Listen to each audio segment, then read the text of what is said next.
Willkommen, bienvenue, welcome once again to another Cladding Matters. This is where we discuss all things cladding and also fire safety. We've got some excellent and interesting news coming our way. But first of all, as per normal, Hamish McClay. Well, first of all, my apologies for us coming to you for so late today. There was some fascinating information coming through just as we managed to get together in the green room before we came out to say hello to you all.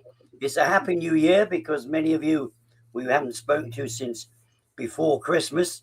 And I'll open it up. What we do is we've got some experts, and with what's been going on in the background, you don't want to be hearing much of what I have to say.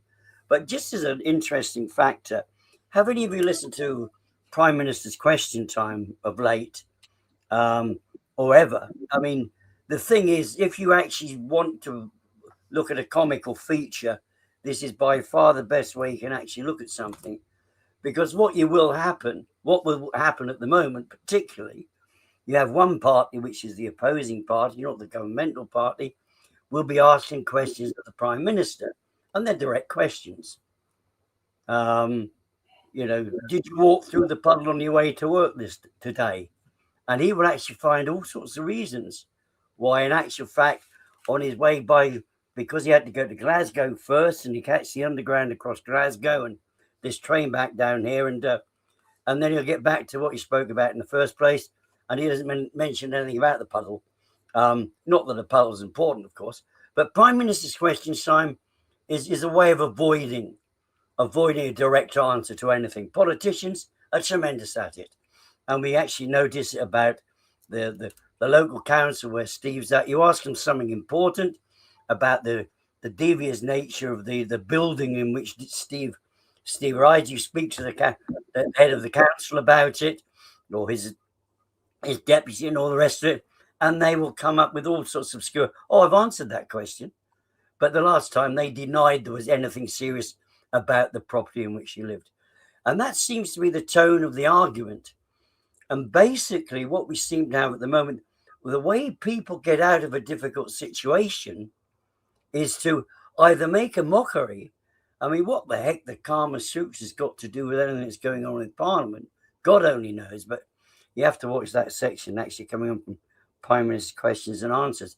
But somehow or other, he will make a joke about something like that whilst not giving any concern about various serious matters. And it's exactly the same situation we have here. We have a very, very serious matter with a number of properties that we actually sort of have in this country, which needs some serious remediation going on with them. And in answer to that particular, you have people who make jokes about the whole thing rather than actually answering the question and having an adult conversation about it. And really, that's what we're speaking about today. So I will let Steve unload what's been happening in the background between when we last spoke to you and today. Steve, I believe there are all sorts of things happening. Would you bring us up to speed? Yes. So over the Christmas period and New Year, we've been campaigning quite hard against PAS 9980 because, as per the government's remediation acceleration plan, they want to make this guidance, this PAS 9980 we've been exposing over the last year, law. And what that we think means, although we haven't seen the clauses yet, is that they're closing off the route to get a full remediation under the Building Safety Act via the courts in favour of this tolerable risk standard, which has been largely rejected. And it's been largely rejected for good reason. One is it allows banned highly combustible material to stay on new buildings when the same material is banned or new.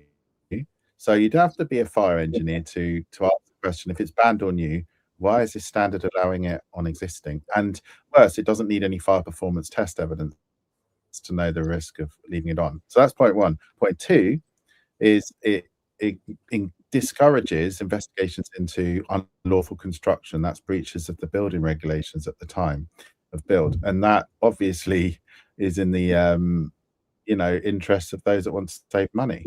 And the PAS actually, I'll show you a quote, actually links it to saving money. And then 3, it allows, if there's no cheap way of fixing a problem, or proportionate, as they say, it allows them to mark it as done without doing anything, marking it as tolerable if there's no proportionate fix. Now, because of those 3 reasons, the insurers have rejected the standard, have proposed amendments to PAS. The Association of British Insurance have put in a statement that the government rejected that. Interestingly enough, the insurers are excluded from the working group on PAS, the stakeholder group, as are the consumer groups, the leaseholders and so on, that were in the first group, but in the first revision of PAS in 2022, but not in this 2025 group. Why are they being excluded, you might ask? But let's have a look in a bit more examples. So, Gareth, if you could get up the slides, let's have a look. So this is why we need to care about PAS. So in the developer contracts, which is basically developers say how many life endangering defects there are, we have the following very troubling stats, and this has been verified not only via the government but also via BBC Verify, because this went on the BBC National News. What we're saying here is 35% of Barra blocks of flats under the developer contract are life endangering defect rates, 43% of Bellway, 69% for Crest Nicholson, and 77% for Taylor Wimpey, right? Now that is very, very concerning. We do not then want a standard which ignores looking if there's any unlawful construction in any of those defects. That's what it does. So if we go to the next slide, let's have a look at an example from Royal Artillery Quays where I live. So this is a 16-story fire shaft. Now, this fire shaft is a single escape stair, which means it's the only way for people to get down from a height if there's a fire. Now, those X's on the screen you can see there are XPS Euroclass E panels. Those are the second most combustible panels in Europe to put on a high-rise block of flats. Those same XPS panels are banned on new buildings, and under this PAS standard, they're allowed to stay on, even though the PAS confirms, a fire risk assessment confirms that they don't know what the product is. There's no evidence to know the fire risk of leaving them on. That's a concrete example of why we're going to get permanently high insurance after 2 years of remediation. And the quote in the middle there, Fire Chiefs Council says fire shafts should be made of fully, not partially, of non-combustible materials. So therefore, you know, even the fire chiefs are saying this is a bad idea, and it's banned on you. So if we go to the next image, you can see the leading Grenfell inquiry counsel, Stephanie Barwise. She commented on the back of this exposure, which we did on the BBC News, of the PAS standard becoming law. The government wants to sneak it in the remediation bill into law this year. And she says this is bad news. PAS 1980 is not based on compliance with regulations. Rather, it's a very crude form of wholly non-scientific risk assessment. That's very troubling that someone with that level of expertise is criticizing it as being a non-scientific risk assessment, and it is non-scientific if there's no evidence to know the risk of leaving the materials that are banned on new buildings on. So that's very good for us, because we need experts to speak out. And we also had in the BBC piece David Jones, who is the president of the Institute of Construction Management, basically say it allows developers to game the system, and that was his words. And that is what we're seeing. They are allowing materials to stay on to save the money. But let's move on to see what the standard says about itself. So let's go to the next one. Right, so this is from the new version of the standard, PAS 1980. I've called it 2025, but it will actually go law. It will become law. The government get their way mid-year this year. Presumptions that because of experience of poor common practice across the sector, remember those stats I just showed you, the 77%, you know, of life endangering defect rates for Taylor Wimpey. So the PAS accepts, so there's some pretty dangerous stats out there. But then buildings cannot be considered to be built satisfactorily unless survey information suggests otherwise. And they're suggesting if you need a survey to investigate that, this will lead to undue conservatism and potentially unnecessary and costly work. So it's saying, yes, there's bad practice, but if you want to insist on a survey to investigate it, you're going to get unnecessary costly work. So they know about the dangerous defect rates. They know that a survey is probably the best thing to do. And they're saying, yeah, but that will lead to all this extra unnecessary and costly work. So they're linking safety to financial cost. And that's in the standard itself. And that will mean fire engineers are lent on by the developers to avoid looking into unlawful construction. And that is a problem for us all. And then if we go to the next slide, this is another part from the PAS, which is equally, well, they've actually put it in there equally. But so equally, it might be concluded that there are no proportionate actions that can be identified, which, if it's linked to cost, good value ways. In this case, the risk outcome simply means tolerable. As with low risk outcome, there needs to be a periodic review. But if the standard is always saying, well, if there's no proportionate actions, treat it as tolerable, i.e. don't do anything and treat it as done, then how's that ever going to change? So we've got a standard that ignores unlawful construction, and if there's no cheap way of fixing a life-endangering defect, then mark it as tolerable. So they completely stop these fire engineers doing the right thing. So that's basically the background, where I questioned the producer of the currently live standard, and his name's Colin Todd, MBE, and he got an MBE for services to fire safety, and you would have thought, given that the insurers rejecting the standard is discouraging investigations into unlawful construction, it's marking things as tolerable if there's no cheap way of fixing it, I would get a good reply to him justifying it. Well, let's have a look at what he said. This is his reply. So on Christmas Day, he wrote a poem to me, mocking me and making me out amongst my peers. And remember, this is very serious because I'm a national campaigner.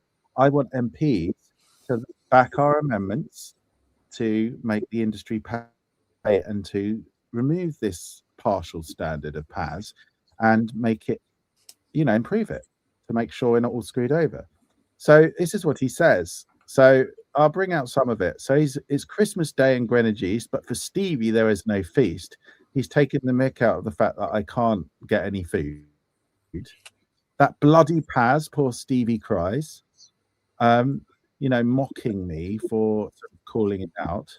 And then he also mocks, I think it's the Earl of Lytton, because he's the only Earl that I know.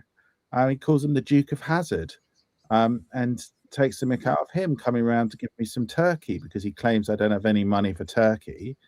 But then this is the most chilling. He simply, this is me, fails to understand, and no one seems to lend a hand. So he's basically saying the reason that no one wants to engage with me on my serious national concerns is because I don't understand. I've got it all wrong. I'm not someone you should listen to. And he's saying the new PAS will make me weep even further. Well, yes, it does, because of what I've just shown you. And then he claims my software's full of bugs, which is terrible, really, because he's basically attacking my professional ability to code. I'm not going to go after him for it, but it's not great, is it? And then he mocks the insurers, and he basically says at the end, and I think I'll read this out, I might take less heed of dicks. Well, that's great, isn't it? And that's the producer of this standard. And I'll let Dom talk a little bit about his reactions now. But we had engagement with fire community, which mocked the BBC article, picked up on one typo online, which was swiftly corrected, and really didn't engage with the serious matters, and then went silent on us. But I'll hand back to you, Gareth, and maybe you can hear from Dom. But But you know, it's pretty shocking stuff, right? It's incredible, actually. This is a person who's supposed to be a person of great majesty, as it were. But it seems there was only playground tactics here. Dominic, what's your thoughts on it? What I'm quite interested in is I see it as a kind of question of narrative in terms of, and I've been getting more interested in looking at how the narrative and how policy making works. And interestingly, this week, Peter Apps, who's written a lot about Grenfell and building safety, he published a blog talking about all party parliamentary groups and how they can often be used as a hotbed for lobbying. And very coincidentally, I actually asked political commentator Grace Blakely on her Q&A, I asked her if she's ever seen kind of lobbying happening through these all-party parliamentary groups, and she said, well, look, yeah, it's pretty common.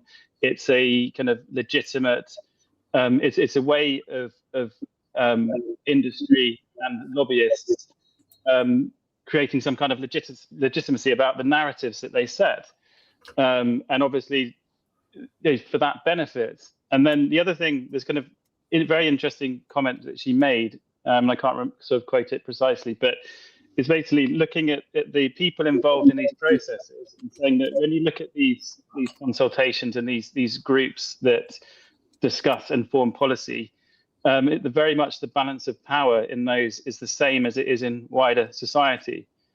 And so what I think was fascinating about watching this debate unfold online is you've obviously within the fire safety profession got a very clear split. Those who appear very defensive of the guidance and those who are very concerned by the implications of risks being left unidentified and unlooked at. And I sort of, stepping back a bit, viewed the defensiveness. I was trying to think, how can I kind of get in the mind of a fire engineer who's coming on and defending something that I don't agree with, that I feel is kind of dangerous. People who are there meant to be making buildings safe are happy to go, okay, well that's too expensive to fix, so we'll leave it without any evidence supporting that decision. I was like, how could that happen? And then I was thinking, well, it is a technical profession. You've got these fire engineers who are put into these positions where they're the people saying yes or no. So that there's a sense of importance of that role. There's a sense probably of pride of the people who feel that they're doing that job well and they're exercising their judgment correctly. And they probably think, well, if I'm doing my job well and correctly and I've got good judgment and I'm very ethical, how possibly could other people try and game the system? And I can kind of understand that perspective. So you end up with this very polarizing discussion where there are people judging other people by their own standards. And the other comment that I find really interesting is someone said, and I can't remember who it was, but they said, look, it doesn't have to be kind of outright corruption in this, because I think one of the objections was that the kind of the BBC piece was sort of causing some kind of unfair attack on the profession. One particular person from the build to rent sector was saying, well, how are we going to recruit people into construction if people are putting out these kind of these damaging views? But I think that it's this sense of pride, it's this sense of thinking, well, if I'm using my judgment correctly, then how could someone else use it badly? And the comment that was interesting was someone saying, well, there's going to be, it doesn't have to be kind of outright corruption of, whatever that involves, like, brown envelopes getting handed around. But it can be, but he said there is going to be an undeniable skew.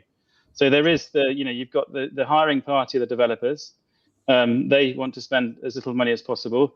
And you've got a fire engineer who is using their judgment and whose scope is, look, this has to be proportionate. But the other problem is, and this goes back to the narrative point, is that they're focusing it on this very much from the point of view of their narrow field of, right, I'm going to follow this assessment, these steps, these technical things, and if I do that, I've done my job. They've been educated in a way that is not looking at the bigger picture. And this is the most fascinating for me, is like, how are we so many years on and no one has acknowledged until very, very recently, and I'll come on to this in a minute, that the insurers play an important part in this. And this is where the narrative comes in. The kind of the building industry. Firstly, we've got a government desperate to build when we've got a very economy in very bad shape. For good reasons, they want to build. I think slightly misguided. I think they're sort of relying too much on building driving the economy. I think building should be a product of a good economy, and it feels like they've got that the wrong way around. But they're certainly desperate to build and think that's helpful. But obviously, the builders aren't going to build in a market where people don't trust buying these properties and where they could be saddled with debt. So there's a very important part for government to regulate properly and hold to account. And the reason I'm interested in this kind of narrative side is Steve's been campaigning for this for a long time, but many people in and around government, including people who should be on the side of the consumer, have taken a stance that simply was the builders cannot be expected to build to standard. And that is why, you've got to kind of interrogate these things. Why is that assumption valid? Why shouldn't the assumption be that they can build to standard? Because we're talking about a physical thing that has design specifications. It's not something, obviously buildings age, but you use like appropriate materials to kind of create something that lasts. It just is an assumption that has been populated by government. And I've also challenged the APPG Secretariat a while ago, who put out that the idea of holding builders accountable for their mistakes to fix things properly, and Steve's solution would not work legally. And when I've challenged that point as to why, there's been no forthcoming answer. And it kind of, we spoke about Colin Todd, and you ask the questions and it resorts to silly poems that don't address the questions. But there's also other people who've been involved with this. We also can't ask questions that really there should be answers to, because if people aren't interrogating these things, then you've got the building industry setting a narrative that is based on false assumptions that need to be challenged. And it comes down to this: the balance of power in these parliamentary processes is reflecting the balance of power in wider society. And that is something that is creating a situation, an unfair situation. And we've now got the unintended consequence that building in London has completely stalled, because people, there's a combination of the huge cost, the uncertainty over how things were built. There's also the foot dragging on leasehold reform, where a lot of people kind of, there's been a lot of recent questions in Parliament about that, about, well, actually, the people who've got to basically extend their leases, and some of the clear reforms would come in, and now, well, do I do that now or do I wait? Or, it's created a lot of uncertainty in the market that is essentially serving the balance of power of industry, and not the balance of power of what are houses for, what are homes for. They're to provide people with safety and security. And I recently saw an interview with Steve Reed, sort of trying to push that narrative. He wasn't wearing his baseball cap with "Build Baby Build" on, but he was sort of saying how he really believed that he wants home ownership to be the aspiration for everyone. I personally think I didn't feel like he was believing the words he was saying, but it's obviously the party line. But why does someone want to have an aspiration of owning part of a building where they've got unlimited liabilities for defects that they bought in good faith? I mean, and this is the crux of the problem. People have taken shortcuts, and that's actually another thing recently. Like, I actually read a Substack, but Keir Starmer went on record saying, there's no shortcuts, there's no silly slogans. Sorry, Steve Reed, did you hear that? But they're not. They're saying those things, but they're not doing that in reality. They're taking the shortcuts, and it's creating a system where home is not safe and secure, and where that's killing trust in the market they're trying to protect. So they kind of, it's the worst of both worlds for everyone by trying to take shortcuts. And so, yeah, that's yeah.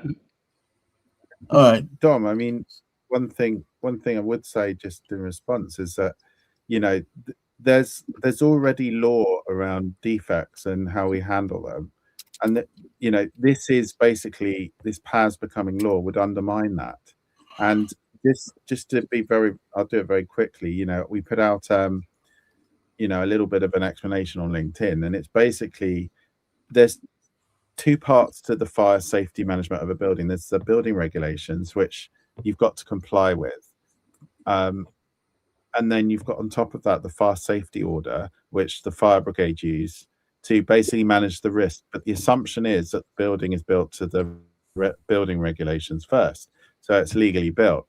So PAS is like a risk-based approach, like the fire safety order, that sits on top of the building being built legally. It almost assumes that the building is built legally, which is why I guess they might argue that they're discouraging investigation into the unlawful stuff, because it should have been done already and you shouldn't look into it.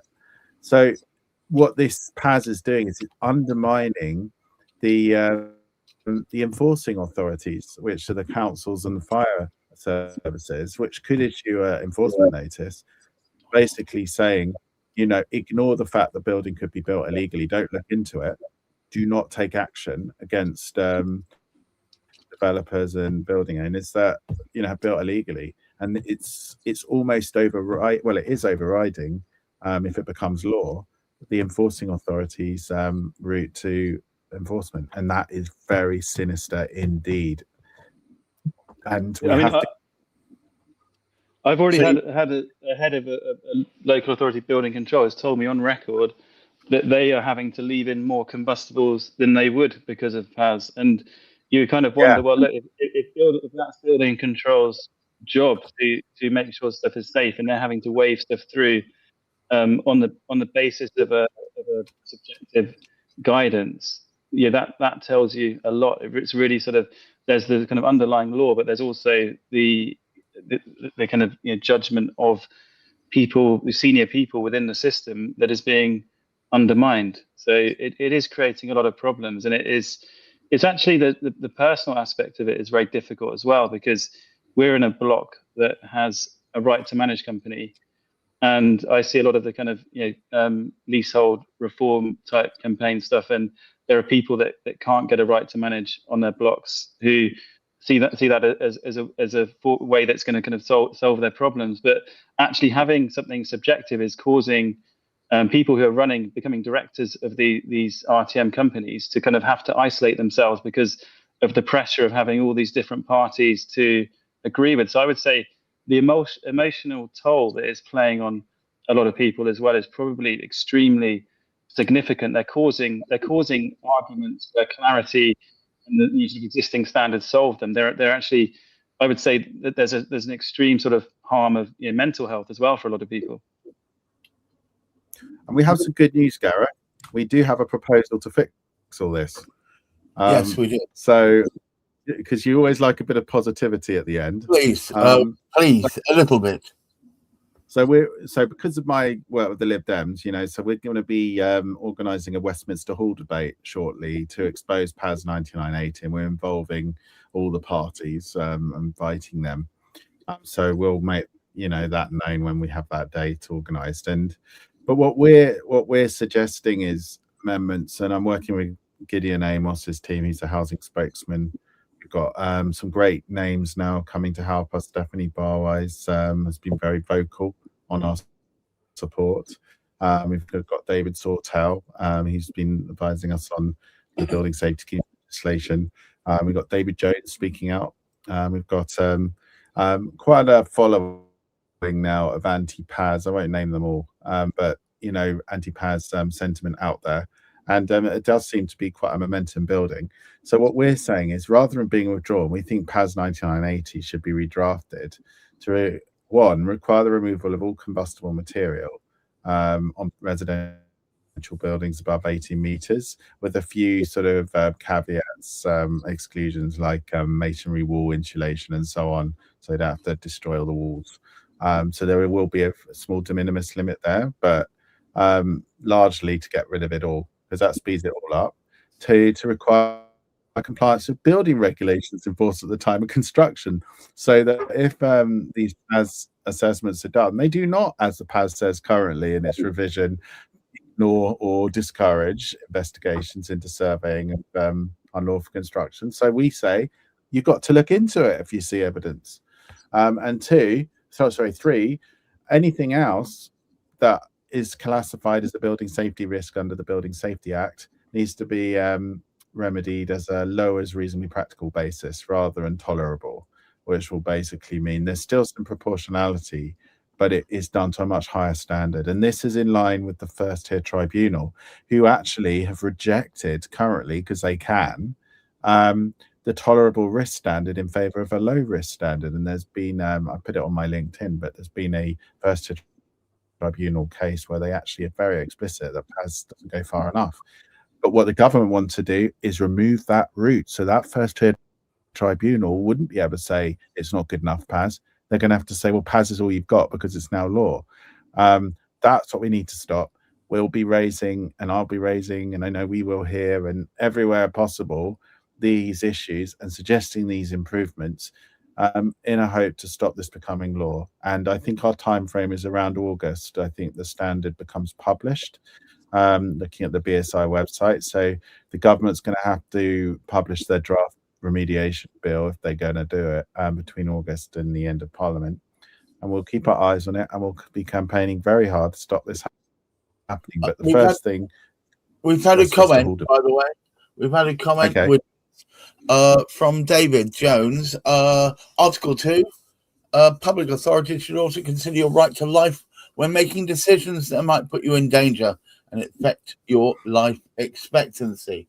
Thank you so much.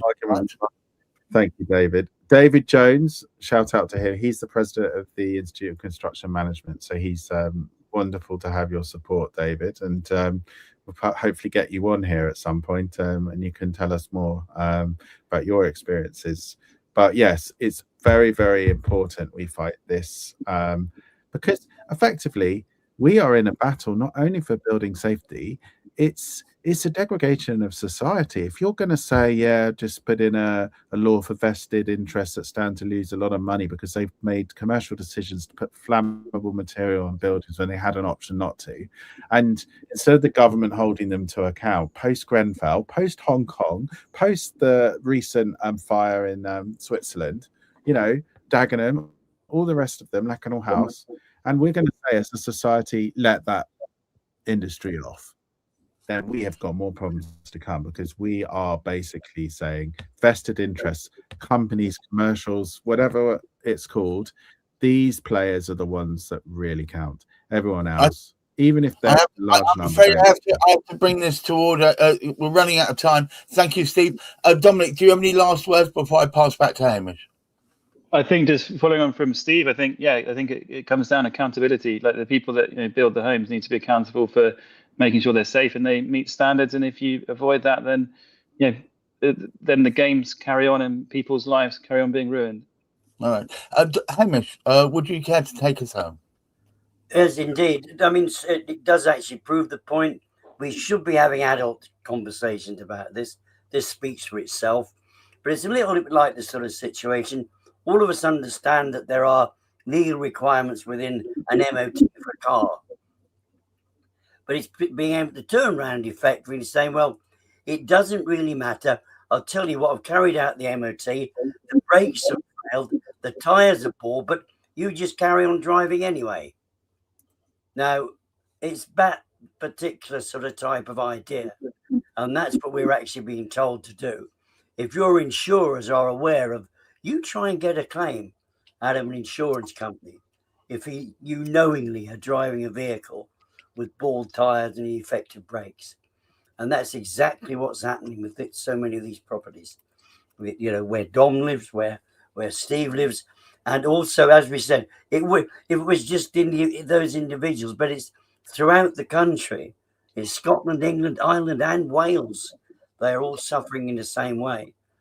And but people are looking at the UK to actually see a sensible adult conversation about this. And as we've got so far, we are just getting ludicrous sort of, let's push it under the carpet, Let's just get on with life. If we can, if you don't go up in flames, basically is what we're saying. Right. I totally get that. And thank you so much, Steve, for bringing this to us. And Dominic, thanks for being such a great supporter. And good luck with both of the work that both of you are doing. It's such valuable work. And Hamish, of course, who made this whole thing possible. And on to all of you watching, thank you for spending your time today and every Friday helping us put this word out there, getting it to the right people. We're not looking to cause anyone to be taken into disrepute. We're just trying to make sure that more people's lives are saved and that people have the right to life, and that's upheld. And unfortunately, the PAS 9980 standard isn't up to that. Even if you look at the definition of that standard, it said it should not be used if you want to have zero life loss. That's blows my mind. Thank you everyone for watching. Try and keep your feet on the ground. Keep reaching for the stars, and in this troubled time, look after your mental health. Thank you everyone. Bye-bye. There's a tale about some folks with hammers and some nails. They'll polish through the moon, but their word always fails.